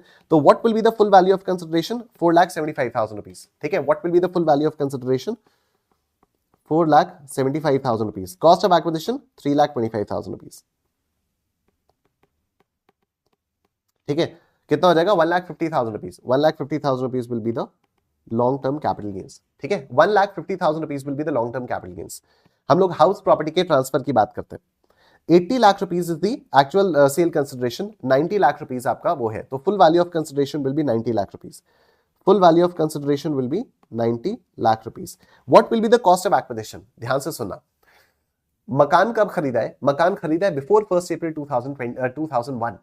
तो अगर कोई भी प्रॉपर्टी आप 1 अप्रैल 2001 के पहले परचेज करते हो तो उसकी कॉस्ट ऑफ एक्विजिशन कैसे आप निकालते हो? एक्चुअल कॉस्ट या FMV as on 1 April 2001 whichever is higher, restricted to SDB as on 1 April 2001 if available. ठीक है. तो एक्चुअल कॉस्ट कितनी है? 8.8 lakh. FMV as on 1 April 2001 10.8 lakh rupees. अच्छा, actual cost is not 8.8 lakh क्योंकि इसने यहां पर 1% ऑफ द परचेज प्राइस का ब्रोकरेज भी दिया था. ठीक है. तो 8.8 लाख प्लस 1% कितना आता है? Let's see. 8,80,000 का 1.01 ये आता है 888,800. This is the actual cost. ठीक है. 8,88,800 rupees. This is the actual cost. 10,80,000 rupees is the fair market value as on 1 April 2001. तो विच एवर इज हायर तो ऑब्वियसली 10,80,000 आ जाएगा. Stamp duty value as on 1 April 2001 was 10 lakh rupees. तो restricted to stamp duty value. तो cost of acquisition हमारी 10 लाख मानी जाएगी. ठीक है. कॉस्ट ऑफ एक्विजिशन हम लोगों की 10 लाख मानी जाएगी. तो 90 लाख माइनस 10 लाख ये आ गया आपका 80 लाख. टोटल कैपिटल गेन्स आपके कितने हुए? 80 लाख प्लस 1,50,000 रुपीज यानी 81,50,000 रुपीज. ये आपके टोटल कैपिटल गेन्स आ गए. ठीक है. अब ध्यान से सुनना. जो ये ज्वेलरी वाला 1,50,000 रुपीज है, जो ये ज्वेलरी वाला 1,50,000 रुपीज है, इस पर तो 12.5% के रेट से टैक्स लग जाएगा. ठीक है. ज्वेलरी वाला जो ये 1,50,000 रुपीज है, इस पर 12.5% के रेट से टैक्स लगेगा. तो 1,50,000 रुपीज का 12.5% कितना आता है? 18,750 रुपीज. ठीक है. 18,750 रुपीज. तो ये आ गया 18,750 रुपीज. ठीक है. Tax on LTCG on sale of jewellery 1,50,000 का 12.5%. जो सेल ऑफ प्रॉपर्टी है अब उस पर आएगा 12.5% विदाउट इंडेक्सेशन या फिर 20% विद इंडेक्सेशन. पहले विदाउट इंडेक्सेशन देखते हैं। तो विदाउट इंडेक्सेशन हमारे पास कितना है, चलो पहले विद इंडेक्सेशन देख लेते हैं, कोई फर्क नहीं पड़ता, आप जैसे भी ऊपर नीचे करके जैसे आप लोग लिखना चाहो वैसे लिख सकते हो। यहां पर मैंने पहले 20% विद इंडेक्सेशन लिखा हुआ है, तो ठीक है। सेल कंसिडरेशन हमारी क्या मानी जाएगी, 90 लाख रुपीस ही मानी जाएगी। सेल कंसिडरेशन हमारी 90 लाख रुपीस मानी जाएगी। सेल कंसिडरेशन 90 लाख रुपीस मानी जाएगी। इंडेक्स्ड कॉस्ट ऑफ एक्विजिशन, तो कॉस्ट ऑफ एक्विजिशन तो 10 लाख है, तो 10 लाख पर इंडेक्सेशन बेनिफिट हम लोग लगाएंगे। 10 lakh into 363 divided by 100, this is 36,30,000। 36,30,000, ठीक है। तो 90 लाख रुपीस में से माइनस करेंगे 36,30,000, this comes to 53,70,000। This comes to 53,70,000, ठीक है। अब इस पर 20% के रेट से कैपिटल गेन्स लगाएंगे। ध्यान से सुनना, यहां पर कोई बेसिक एग्जेम्पशन लिमिट वाला माइनस नहीं करना है। क्यों? क्योंकि यहां पर क्वेश्चन में लिखा हुआ है कि assuming her income exceeds, her other income exceeds the basic exemption limit। तो अनएग्जॉस्टेड बेसिक एग्जेम्पशन लिमिट कुछ है ही नहीं, ठीक है। जो अभी सितंबर 2025 वाला सवाल आया था, जो अभी हम लोगों ने थोड़ी देर पहले किया था, उस वाले क्वेश्चन में साफ साफ लिखा हुआ था कि assuming she has no other income, if she has no other income then her entire basic exemption limit remained unexhausted। तो इसलिए unexhausted basic exemption limit का बेनिफिट वहां पर दिया था। इस वाले क्वेश्चन में तो other income is exceeding the basic exemption limit, तो हमारे पास कोई भी unexhausted basic exemption limit नहीं पड़ी हुई है, ठीक है। अब कोई अनएग्जॉस्टेड बेसिक एग्जेम्पशन लिमिट नहीं पड़ी हुई है, तो बस यही जो 53,70,000 रुपीज आया, इसी पर 20% का हम लोग लगाएंगे, and this will come to 10,74,000। This will come to 10,74,000, ठीक है। दूसरी चीज 12.5% ऑफ दिस 80 लाख रुपीज, ये जो 80 लाख रुपीज आया इसका 12.5%, तो इसका 12.5% कितना आता है, कितना हो गया, 80 लाख रुपीज का 12.5%, दिस इज 10 लाख रुपीज, ठीक है। दिस इज 10 लाख रुपीज, ये आ गया 10 लाख रुपीज। तो अब आपके लिए इस वाले केस में कौन सी चीज बेनिफिशियल है, इंडेक्सेशन वाली चीज बेनिफिशियल है या विदाउट इंडेक्सेशन वाली चीज बेनिफिशियल है? तो इस वाले क्वेश्चन में विदाउट इंडेक्सेशन वाली चीज आपके लिए बेनिफिशियल है। तो दिस और this which ever is lower, तो 10 लाख रुपए आ जाएगा, 10 लाख रुपए ये आ गया। तो हमारे पास 18,750 रुपीज तो ये हो गया और 10 लाख रुपए ये हो गया, तो टोटल कैपिटल गेन्स टैक्स कितना आया, 10,18,750 रुपीज, ठीक है। अब क्योंकि हमारी जो टोटल इनकम है वो 50 लाख रुपए से ज्यादा है और 1 करोड़ रुपए से कम है, तो इस पर सरचार्ज भी लग जाएगा। 10% के रेट से सरचार्ज लगेगा, तो 101875, ठीक है, 101875 ये सरचार्ज लग जाएगा आपका। अरे आ जाओ भाई कैलकुलेटर। तो this is 1018,750 plus 101875, this is 112625, ठीक है, 112625। इस पर हेल्थ एंड एजुकेशन सेस लगाएंगे 44,825, 44,825 प्लस 112625, तो दिस इज 1165,450, 1165,450, ये हमारा टैक्स ऑन कैपिटल गेन्स आएगा। Give me a big big boom in the chat box everybody, ठीक है, give me a big big boom in the chat box everyone, ठीक है। और अगर वीडियो को लाइक नहीं किया है तो आप लोग वीडियो को लाइक कर दीजिए।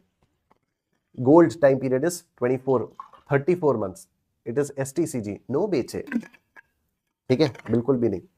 ग्रेटर देन 24 मंथ्स है, 24 मंथ्स का होता है दोस्त, 36 मंथ्स का नहीं होता। आशीष, जब प्रॉपर्टी 23 जुलाई 2024 के बाद बिकी है तो वहां पर होल्डिंग पीरियड्स में भी चेंजेस आए हैं, ठीक है आशीष। अगर मान लो ये वाली चीज 23 जुलाई 24 के पहले बेची जाती तो शॉर्ट टर्म कैपिटल गेन होता, ठीक है आशीष, वेरी गुड पॉइंट। अगर ये जो गोल्ड की ज्वेलरी है ये 23 जुलाई 2024 के पहले बेची जाती तो ये शॉर्ट टर्म होता। क्यों? क्योंकि 23 जुलाई 2024 के पहले जो होल्डिंग पीरियड वाले हैं, जो क्लासिफिकेशन के लिए हमारे पास स्लैब्स बने हुए, वो अदर एसेट्स के लिए 36 मंथ्स था, ठीक है, वो अदर एसेट्स के लिए 36 मंथ्स था। Listed shares, zero coupon bond, equity oriented mutual funds के लिए 12 महीना, ठीक है, इमूवेबल प्रॉपर्टी के लिए 24 महीना और अदर सभी एसेट्स के लिए 36 मंथ्स। लेकिन आफ्टर 23 जुलाई 2024 क्या हो गया? Listed shares, zero coupon bond, equity oriented funds 12 महीना, बाकी सब कुछ 24 महीना। तो क्योंकि ये गोल्ड की ज्वेलरी बेची ही 23 जुलाई 24 के बाद है, ठीक है, तो यहां पर होल्डिंग पीरियड भी अब हम लोग नए वाले कंसिडर करेंगे और नए वाले होल्डिंग पीरियड के हिसाब से this has been sold after 24 months and hence it is a long term capital asset. ठीक है आशीष, अगर आप सुन, हाँ आशीष का ओके आ गया, यस वेरी गुड। वीडियो को लाइक कर देना अगर आप लोगों ने अभी तक वीडियो को लाइक नहीं किया है तो। ठीक है डन। चलो let's move on the next question, question number 4 पे आ जाते हैं। एमटीपी मे 2025 सीरीज 2, 5 नंबर का ये सवाल है। ठीक है और ये तो स्लम सेल का लग रहा है, यस ये स्लम सेल वाला क्वेश्चन लग रहा है। ठीक है ये स्लम सेल का क्वेश्चन लग रहा है, आओ इसको देखते हैं। Mister Amit, the proprietor of Amit enterprises owns 2 business units. ठीक है ये अमित एंटरप्राइजेस के प्रोप्राइटर है और इनके पास 2 बिजनेस यूनिट्स है। On 1st April 2024, he transferred Bavana unit by way of a slump sale for a total consideration of 75 lakh rupees. ठीक है तो टोटल कंसिडरेशन 75 लाख रुपीस में इन्होंने अपनी बवाना वाली यूनिट स्लम सेल में बेच दी। ठीक है स्लम सेल में बेची, तो ये तो हो गया फेयर मार्केट वैल्यू 1, जितना पैसा आपको मिला। The fair market value of the capital assets of Bhawani unit as on the date of transfer was 90 lakh rupees. ठीक है तो एफएमवी 1 या फिर FMV 2 whichever is higher that is considered as the full value of consideration. FMV 1 कितना है, जितने में आपने बेचा, एफएमवी 2 कितना है, the fair market value of the assets. ठीक है तो 75 लाख रुपीस या फिर 90 लाख रुपीस, तो 90 lakh rupees will be the full value of consideration. ठीक है Bawana unit was established in the financial year 2005-6। Bawana unit कब एस्टैब्लिश हुई थी, in the financial year 2005-6। Expenses incurred for the transfer amounted to 28,000। अच्छा बवाना यूनिट अगर 2005-6 में हुई थी तो 36 मंथ्स क्रॉस हो गए, 36 मंथ्स अगर क्रॉस हो गए तो ये यहां पर लॉन्ग टर्म कैपिटल एसेट है। His balance sheet as on 31st March 2024 is as under। देखो लाइबिलिटी साइड में देखते हैं, टोटल दिया हुआ है own capital, revaluation reserve for land of Bawana unit. अच्छा तो बवाना यूनिट की जो 36 लाख रुपीस की लैंड है इसमें 9 लाख रुपीस का रिवैल्यूएशन है। तो जब हम लोग नेट वर्थ निकालेंगे तो लैंड की कॉस्ट क्या निकालेंगे, मतलब लैंड की वैल्यू हम लोग क्या लेंगे, 36 lakh rupees minus 9 lakh rupees, that will be the value of land. ठीक है अब bank loan 70% for Bawana unit, bank loan 70% for Bawana unit, तो ये भी आ जाएगा। Trade creditors 25% for Mayapuri unit, मतलब 75% फॉर बवाना यूनिट। ठीक है दे प्लेड इट स्मार्ट, हाँ ऑलराइट। तो अब यहाँ पर बवाना यूनिट में हमारे पास लैंड ये आ जाएगी, बिल्डिंग ये आ जाएगी, मशीनरी ये आ जाएगी, अदर एसेट्स हमारे पास ये आ जाएंगे। अदर इन्फॉर्मेशन देखो, the transfer deed did not assign individual values to any specific assets, the value of the building and machinery was taken as per the written down value as per the income tax act 1961। That's great. Compute the capital gain for assessment year 25-26। ठीक है जी कर लेते हैं, कोई दिक्कत वाली बात नहीं है। ठीक है सबसे पहले फुल वैल्यू ऑफ कंसिडरेशन लेंगे। फुल वैल्यू ऑफ कंसिडरेशन हमारी आएगी या तो 75 लाख रुपीस या तो 90 लाख रुपीस, तो ये आ जाएगा 90 लाख रुपीस। ठीक है तो फुल वैल्यू ऑफ कंसिडरेशन ये आगे 90 lakh rupees. Expenses on transfer है हमारे पास 28,000 रुपीस। ठीक है लेस एक्सपेंसेस ऑन ट्रांसफर है 28,000 रुपीस, तो 90 लाख रुपीस में से 28,000 रुपीस में माइनस करूंगा, 90 लाख रुपीस में से 28,000 में माइनस करूंगा तो ये आएगा 89,72,000 रुपीस। ठीक है 89,72,000 रुपीस। अब इसके लिए मुझे नेटवर्थ निकालनी होगी, नेटवर्थ के लिए मुझे नोट बनाना होगा। ठीक है तो I start with the assets. सबसे पहला एसेट है हमारे पास 36 लाख रुपीस, लेकिन इसमें 9 लाख रुपीस का रीवैल्यूएशन इंक्लूडेड है, तो 36 लाख रुपीस में से मैं ये माइनस करूंगा तो 27 लाख रुपीस आना चाहिए। 36 lakh rupees minus 9 lakh rupees, this comes to 27 lakh rupees. Yes primarily तो मैथ्स का ही टीचर हूं। 27 लाख रुपीस ये आ गया। उसके बाद फिर बिल्डिंग 9 लाख रुपीस, बिल्डिंग आपकी 9 लाख रुपीस की है तो इसको हम लोग 9 लाख रुपीस ही ले लेंगे। ठीक है building 9 lakh rupees. Machinery 3 lakh rupees, machinery कितनी हो गई, मशीनरी आपकी आ गई 3 लाख रुपए। ठीक है और अदर एसेट्स आ गए 4.5 लाख रुपए के, तो अदर एसेट्स हमारे पास आए 4.5 लाख रुपए के। कितना आया total, 27 plus 9 plus 3 plus 4.5 lakh, ये आया 43,50,000 रुपीस। ठीक है 43,50,000 रुपीस ये आ गया हमारे पास 43,50,000 रुपीस। ठीक है लाइबिलिटीज देखते हैं, तो लाइबिलिटीज में will start with the trade creditors. 25% अगर मायापुरी के हैं तो 75% बवाना के होंगे, तो 4,50,000 के 75%। ठीक है 4,50,000 का 75%, दिस कम्स टू 337,500। ठीक दिस कम्स टू 337,500। और बैंक लोन, बैंक लोन आपके पास कितना है, bank loan 70% for Bawana unit है, तो 6 लाख रुपीस का 70%, 4,20,000 रुपीस। ठीक है ये आएगा 4,20,000 रुपीस। तो 337,500 plus 4,20,000 rupees, 337,500 plus 4,20,000 rupees, this comes to 757,500, 757,500 M plus 43,50,000 rupees minus MRC, this is equal to 35,92,500। ठीक है, 35,92,500 रुपीज ये नेटवर्थ आ जाएगी। तो यहां पर हम लोग करेंगे 35,92,500, 35,92,500। ठीक है, और अब हमारे पास लॉन्ग टर्म कैपिटल गेन आ जाएगा 8972 माइनस 35,92,500, दिस इज 53,79,500। ठीक है, 53,79,500। स्लम सेल के केस में कोई आपको इंडेक्सेशन का बेनिफिट वगैरह कुछ नहीं मिलता है और लॉन्ग टर्म कैपिटल गेन्स आपका इस तरह से कंप्यूट होकर आ गया है। क्या ये बात आप सबको समझ में आ रही है? बोलो यस यस यस, बोलो निश्चैन निश्चैन निश्चैन, बोलो निश्चैन फॉरएवर, बोलो यस। ठीक है, आई बात समझ में? फटाफट से everyone quickly give me a boom in the chat box, everyone give me a big big boom in the chat box everyone, और वीडियो को लाइक कर दो अगर आप लोगों ने वीडियो को अभी तक लाइक नहीं किया है तो।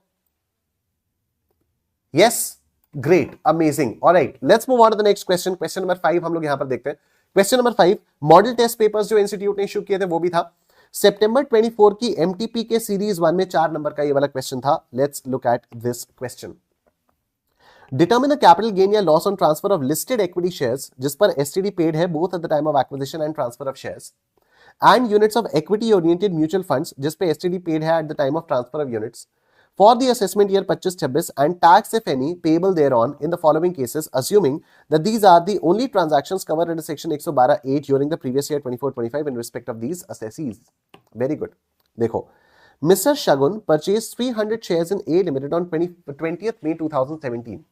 अब इन्होंने शेयर्स कब परचेज किए? इन्होंने भाई साहब शेयर्स परचेज किए हैं 20th May 2017, मतलब 31 जनवरी 2018 से पहले परचेज किए at a cost of 400 rupees per share. He sold all the shares of A Limited on 31st May 2024.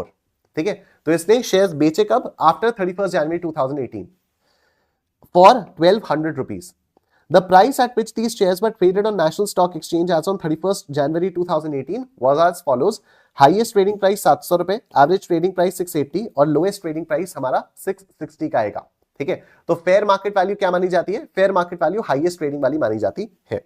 ठीक है, और उसके बाद जो दूसरी वाली चीज है, जो दूसरा क्वेश्चन है, उसके बारे में हम लोग बाद में बात करेंगे।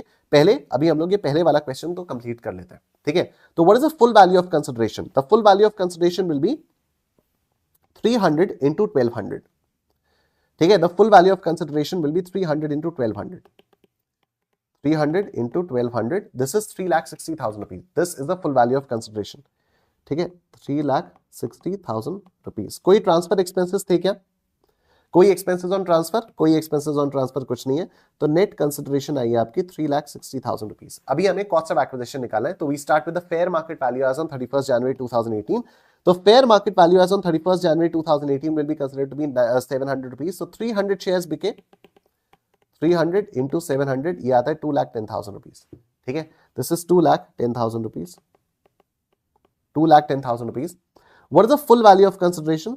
3,60,000 rupees, whichever is lower, तो ये आएगा 2,10,000 रुपीज। And then you compare it with the actual cost. Actual cost is 400, तो 300 into 400 1,20,000 रुपीज, 1,20,000 रुपीज। इनमें से जो भी हायर है, तो जो हायर है वो है 2,10,000 रुपीज। ठीक है, तो 360 माइनस 210, 360 माइनस 210 ये आता है आपका 1,50,000 रुपीज। ठीक है, 360 माइनस 210 ये आ जाता है 1,50,000 rupees.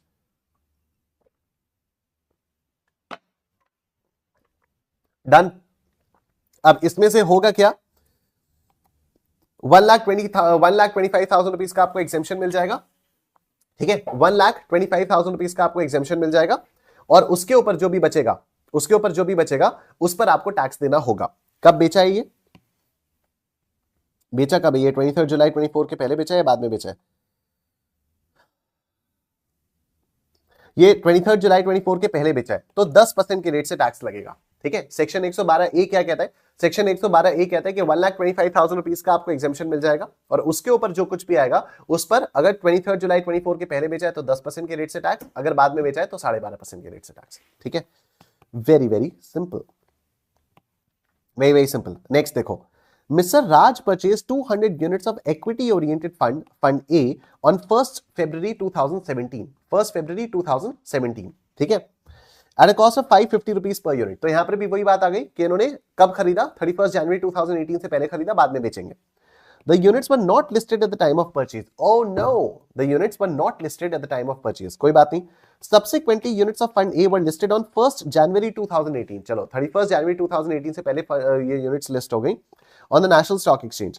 Mr. Raj sold all the units on 3rd April 2024. सारी इन्होंने 3rd April 2024 को बेच दी for 900 rupees each. Details related to quoted price on the National Stock Exchange and net asset value of the units are given here under. ठीक है, तो यहां पर अभी क्योंकि ये लिस्टेड है, तो यहां पर हम लोग ये वाली इस वाली को हम लोग इसका वो मानेंगे, मतलब जो फेयर मार्केट वैल्यू होगी, the fair market value will be 750 rupees. ठीक है, the fair market value will be 750 rupees. Done. तो fair market value as on 31 January 2018, क्योंकि 31 जनवरी 2018 को लिस्ट हो चुकी थी, ठीक है ना, these were listed on 1st January 2018. तो as on 31st January 2018 these units were listed. तो जो highest trading price होगा that will be considered as a fair market value. ठीक है, तो करना exactly वैसे ही है जैसे अभी हम लोगों ने किया। 200 यूनिट्स को हम लोगों ने बेचा 900 रुपए ईच में। ठीक है, तो फेयर मार्केट, तो full value of consideration will B 1,80,000 rupees.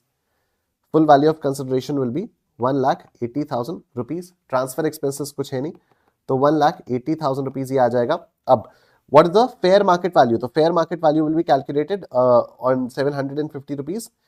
तो ये 1,50,000 rupees आना चाहिए।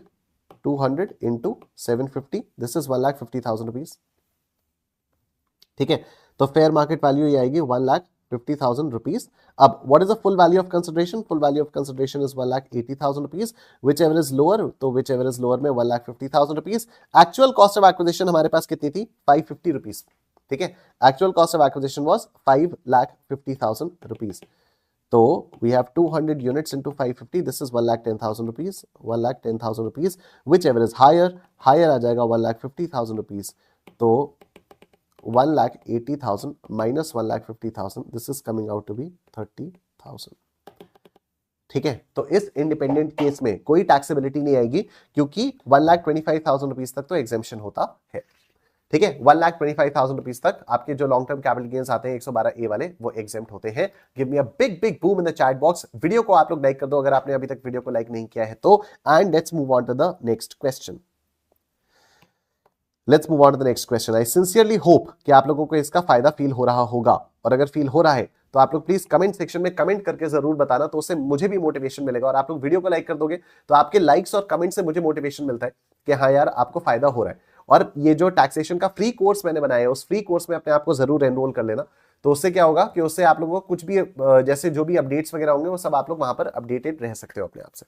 ठीक है, alright, now this is MTP September 24 series 2 5 marks का क्वेश्चन है। और जो इंस्टीट्यूट ने अभी इस अटेम्प्ट के लिए मॉडल टेस्ट पेपर्स इशू किए हैं, उन मॉडल टेस्ट पेपर्स में भी वाला क्वेश्चन है। लेट्स सी, देखो, Mr. Ashish entered into an agreement with Mr. Dhaval to sell his residential house located in Navi Mumbai on 16th August 2024 for 80 lakh rupees. ठीक है, 16th August 2024 80 लाख रुपीस में agreement हुआ कि भाई मकान बेचा जाएगा।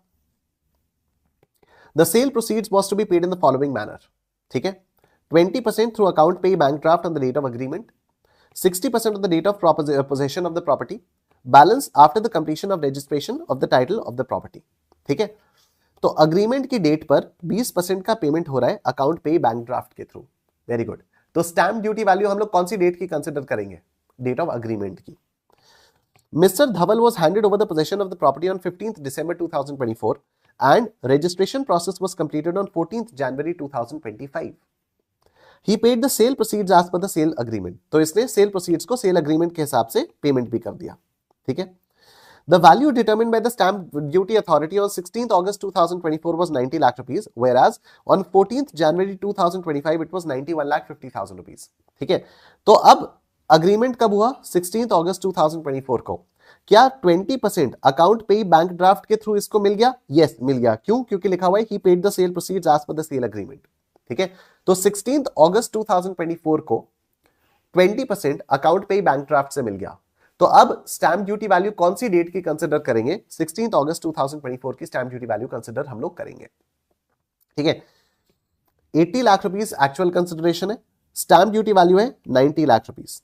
तो what will be the full value of consideration? The full value of consideration will be 90 lakh rupees, क्योंकि 90 lakh rupees is greater than 110% of the actual sale consideration which is 80 lakh rupees. ठीक है, mister Ashish had acquired the property on 1st April 2001 for 20 lakh rupees. After recovering the sale proceeds from Dhaval, he purchased another residential house property in Kanpur for 15 lakh rupees during April 2025. बहुत ही बढ़िया काम किया आपने भाई साहब। ठीक है, आपने बहुत ही ज्यादा अच्छा काम किया, आपने बहुत ही ज्यादा अच्छा काम किया। ठीक है, तो अब यहां पर इन्होंने घर बेचकर घर खरीदा, रेजिडेंशियल हाउस बेचा नवी मुंबई वाला, और एक नया रेजिडेंशियल हाउस इन्होंने खरीद लिया कानपुर में। तो मुंबई वाला मकान बेचकर इन्होंने कानपुर में मकान खरीदा। सेक्शन 54 का इनको एग्जेम्पशन भी मिल जाएगा। ठीक है, इनको सेक्शन 54 का एग्जेम्पशन भी मिल जाएगा। Compute the income under the head capital gains for the assessment year 25-26। Cost inflation indices आपको यहां पर दिए हुए हैं। ठीक है, चलो, तो what will be the full value of consideration? The full value of consideration will be 90 lakh rupees. The full value of consideration will be 90 lakh rupees. Expenses on transfer कुछ है नहीं, तो नेट कंसिडरेशन 90 लाख रुपीस की आएगी। क्योंकि प्रॉपर्टी 23 जुलाई 2024 के बाद बिकी है, तो यहां पर कोई इंडेक्सेशन बेनिफिट नहीं मिलेगा कंप्यूट करते समय। ठीक है, कंप्यूटेशन के समय कोई इंडेक्सेशन का बेनिफिट नहीं मिलेगा। तो अगर कोई इंडेक्सेशन का बेनिफिट नहीं मिलेगा तो फिर होगा क्या? जो एक्चुअल कॉस्ट है 1 अप्रैल 2022 कब खरीदा था इन्होंने? 20 लाख रुपए। This will only be considered as the actual cost. ठीक है, 70 लाख रुपीस का इनको गेन हुआ, 70 लाख रुपीस का इनको गेन हुआ। लेकिन इन्होंने कानपुर में प्रॉपर्टी परचेज कर ली 15 लाख रुपए की, तो 15 लाख रुपए का इनको सेक्शन 54 में एग्जेम्पशन भी मिल जाएगा। 70 माइनस 15 यानी 55 लाख रुपीस के इनके लॉन्ग टर्म कैपिटल गेन्स हो जाएंगे। A very very simple question. ठीक है, हाँ, नोट्स वगैरह लिखने में आपको टाइम लगेगा definitely, but it was a very simple question. ठीक है, A very simple question, an extremely simple question. ठीक है, तो एक बार वीडियो को जरूर लाइक कर देना, और अगर फायदा आ रहा होगा, अगर आप लोगों को फायदा फील हो रहा है, तो एक बार वीडियो को जरूर लाइक कर देना आप लोग। ठीक है, चलो क्वेश्चन नंबर 7 देखते हैं हम लोग। ठीक है, let's look at question number 7। मजा आएगा इस वाले क्वेश्चन में भी। Mister Asif bought a vacant land for 80 lakh rupees in March 2005। March 2005 में इन्होंने एक खाली जमीन खरीदी 80 लाख रुपए में। ठीक है, मार्च 2005 में इन्होंने खाली जमीन खरीदी 80 लाख रुपए में। ठीक है, बड़ी अच्छी बात है।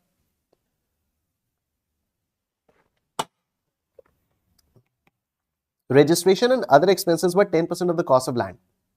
तो एक्चुअल कॉस्ट कितना हो गया? 88 lakh rupees. He constructed a residential building on the said land for 100 lakh rupees during the financial year 6-7। ठीक है, तो इन्होंने क्या किया? इस जमीन पर 1 करोड़ रुपए खर्च करके 2006-7 में एक बिल्डिंग खड़ी कर दी। Okay, he entered into an agreement for sale of the above said residential house with Mr. Hari, not a relative, in July 2024. जुलाई 2024 में he entered into a sale agreement. The sale consideration was fixed at 600 lakhs, and on the date of agreement, Mr. Asif received 20 lakh rupees as advance in cash. Sale consideration 6 crore decide हुई और 20 लाख रुपए का इनको advance भी मिल गया, लेकिन इनको advance मिला कैश में। ठीक है, तो अब क्योंकि एडवांस इनको कैश में मिला है, तो हम stamp duty value date of agreement वाली कंसिडर नहीं कर पाएंगे, हम डेट ऑफ रजिस्ट्रेशन वाली ही स्टैंप ड्यूटी वैल्यू कंसिडर करेंगे। The stamp duty value on that date was 620 lakh rupees. कोई फर्क नहीं पड़ता। The sale deed was executed and registered on 10th February 2025। ठीक है, 10th February 2025 में सेल डीड को रजिस्टर कर दिया गया, एग्जीक्यूट कर दिया गया फॉर द अग्रीड कंसिडरेशन। जो भी अग्रीड कंसिडरेशन था वो था। However, the stamp valuation authority had revised the values, hence the value of the property for stamp duty purposes was 670 lakh rupees. ठीक है, तो हमारे लिए फुल वैल्यू ऑफ कंसिडरेशन क्या मानी जाएगी? Full value of consideration will be 670 lakh rupees. Mister Asif paid 1% brokerage on sale consideration received, और mister Asif ने 1% की स्टैंप ड्यूटी वैल्यू 1% का ब्रोकरेज पे किया। अब ये ब्रोकरेज किस अमाउंट पर पे करेंगे? 670 पर नहीं पे करेंगे, ब्रोकरेज तो 600 पे ही पे करेंगे, जो अग्रीड वैल्यू उसी पर तो ब्रोकरेज पे करेंगे। Subsequent to sale, Mr. Asif made investments in NHAI bond 45 lakh rupees on 29th May 2025 and 15 lakh rupees on 12th July 2025। ठीक है, तो अब यहां पर ट्रांसफर एग्जीक्यूट कब हुआ? 10th February 2025 को।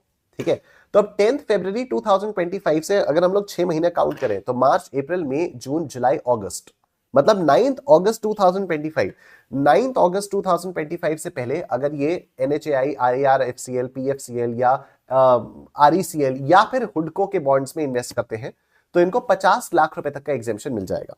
ठीक है, इन्होंने अगस्त से पहले ही 12 जुलाई तक ही इन्वेस्टमेंट किया। ठीक है, तो मई में इन्वेस्टमेंट किया 45 लाख रुपीस का और 15 लाख रुपए का इन्वेस्टमेंट यहां पर किया, टोटल 60 लाख रुपीस का इन्वेस्टमेंट इन्होंने किया, लेकिन इनको बेनिफिट मिलेगा 50 लाख रुपीस तक का। Compute capital gains chargeable to tax for assessment year 25-26, कोई दिक्कत वाली बात नहीं है, बहुत ही सिंपल सा क्वेश्चन है।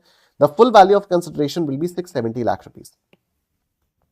ठीक है, the full value of consideration will be 670 lakh rupees. Brokerage 1% of 600 lakh rupees, तो ब्रोकरेज आपकी 6 लाख रुपए की आ जाएगी।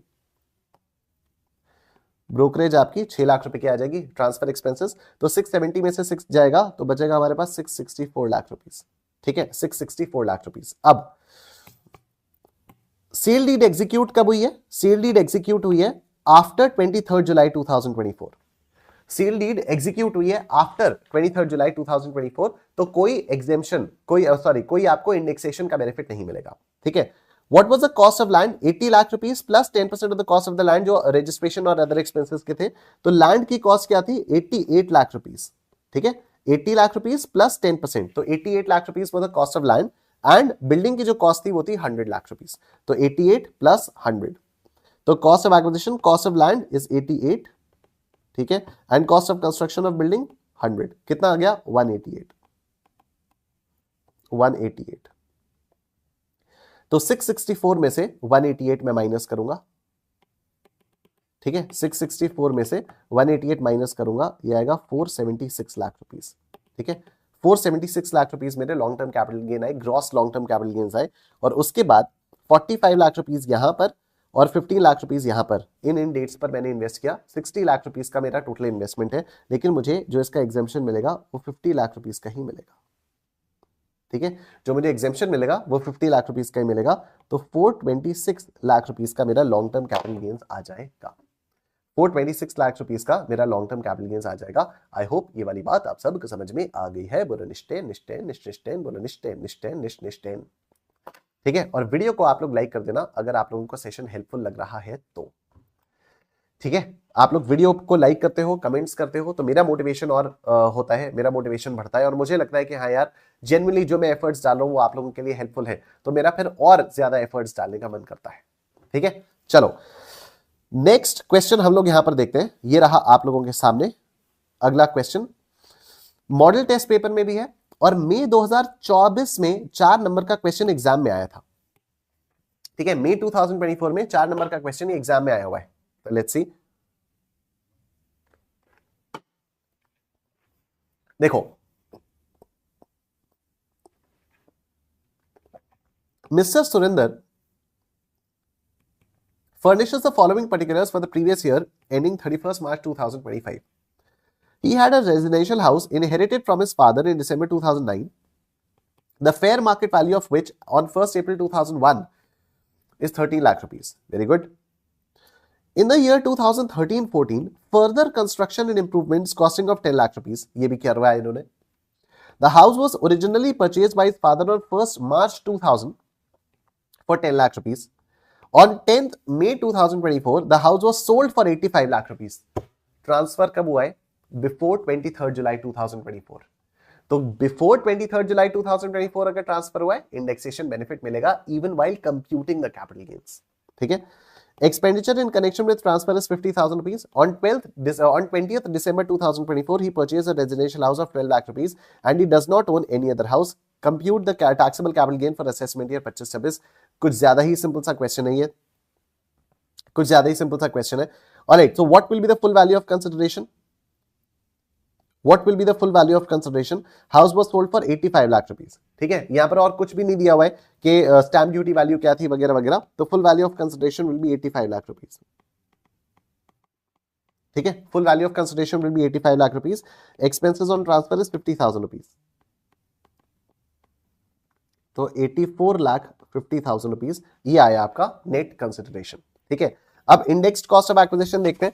तो फादर ने ये प्रॉपर्टी कब खरीदी थी? 1 मार्च 2000 में खरीदी थी 10 लाख रुपए की, and fair market value as on 1 April 2001 was 13 lakh rupees. तो ऑब्वियसली एक्चुअल कॉस्ट और FMV as on 1 April 2001 whichever is higher, तो ये आ गई 13 लाख रुपए की, ठीक है, 13 लाख रुपए की। और उसके बाद इसने 10 लाख रुपए का इंप्रूवमेंट भी करवाया था। तो पहले 13 लाख पर इंडेक्सेशन देंगे, तो 13 लाख पे इंडेक्सेशन कैसे आएगा? इंटू 363 डिवाइडेड बाय 100, ठीक है।